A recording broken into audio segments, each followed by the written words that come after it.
رکھیں گے. اب غسل کا طریقہ کیا ہوگا؟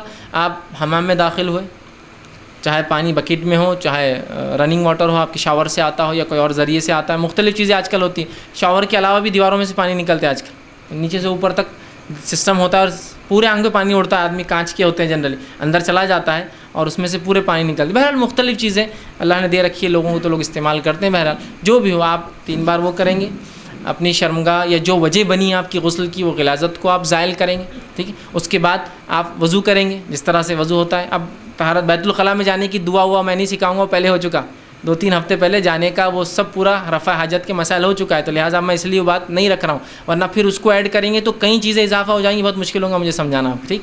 تو پھر آپ اندر چلے گئے، آپ نے جو وضو کیا جیسا وضو ہوتا ہے، ٹھیک ہے، چاہے تو پیر ساتھ دھو لے یا بعد میں آخر میں، تاکہ چھینٹے ہونے کا ڈر ہے تو آخر میں دھو لے. ٹھیک ہے.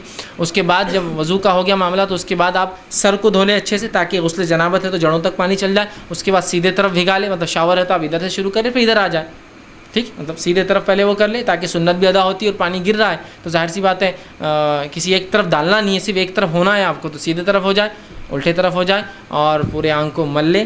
اور ان مقامات کو خاص طور سے جہاں ہو سکتا ہے پانی نہ جائے، بغل ہو سکتے ہیں، ناف ہو سکتی ہے، اسی طرح شرمگاہ کا پچھلا حصہ ہو سکتا ہے، گھٹنے کا پچھلا حصہ ہو سکتا ہے بیٹھ کر نہا رہے ہیں، یا مختلف پوزیشنز کے اعتبار سے مختلف اعضاء ہو سکتے ہیں سوکھی رہ جائے، ان کا آپ ضرور خیال رکھیں اور ان کو دھو لیں. عورتیں ہوں بہت گھنے بال ہو، جس نے وہ پلیٹ والی چوٹیاں ڈالی رکھی ہو جو بہت زیادہ ہوتی ہے، تو وہ اگر 3 بار بھی پانی ڈال لے تو انشاءاللہ ان کے لیے کفایت کر جائیں گا.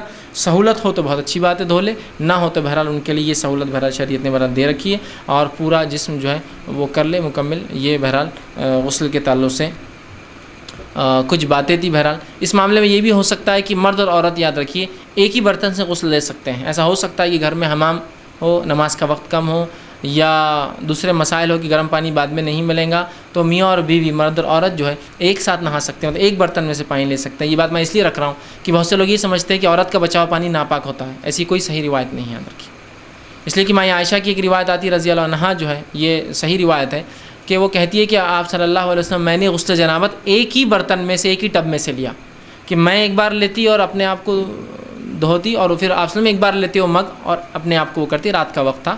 ٹھیک ہے. تو اس سے پتہ چلا کہ بیک وقت میاں بیوی نہا بھی سکتے ہیں، اور کامن پانی یوز کر رہے تھے دونوں، ایک ہی ٹب میں دونوں ہاتھ ڈال کر ایک ہی مگے سے دھو رہے تھے. مطلب ایک بار میں عائشہ لے کے اپنی باری کری تھی، ایک بار آپ سمجھ جیسا کہ وضو کرتے ہوتے ہیں 2 مرد اگر وضو کر رہے ہیں تو ایک کے بعد ایک کے، تو ویسا وہ دونوں مل کر شیئر کر رہے تھے. اس سے پتہ چلا کہ عورت کا بچا ہوا پانی ناپاک نہیں ہوتا، یہ عورت جس پانی میں ہاتھ ڈالے وہ ناپاک نہیں ہوتا ہے. اور دونوں بھی جنابت کی حالت میں تھے، مطلب میں عائشہ بھی ناپاک تھی اور وہ بھی تھے، لیکن دونوں نے پانی ہاتھ ڈال کر لیا.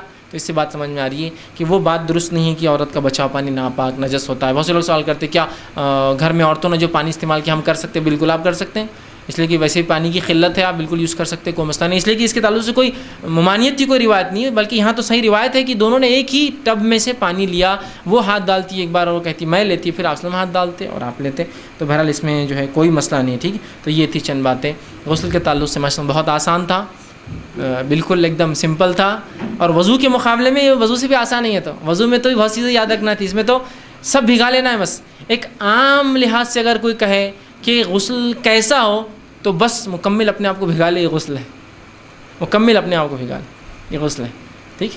یہ میں اس لیے کہہ رہا ہوں کہ بہت سے لوگ شکوک میں ہوتے ہیں اپنی عبادتوں کے تعلق سے، سوالات ان کے ذہن میں عجیب و غریب ہوتے، تو ان کے لیے میں کہہ رہا ہوں بس اپنے آپ کو مکمل بھگا لے. یہ آپ کے لیے انشاءاللہ عزیز کافی ہو جاتا ہے. رہا پھر وضو کا، تو وضو کے ساتھ بھگا لیا تو وضو بھی ہو گیا، نہیں بھگایا تو بعد میں آپ کا الگ سے وضو کرنا ہوگا. یہی معاملہ میت کو غسل دینے کا بھی ہوگا، سمپل یاد رکھیے انشاءاللہ.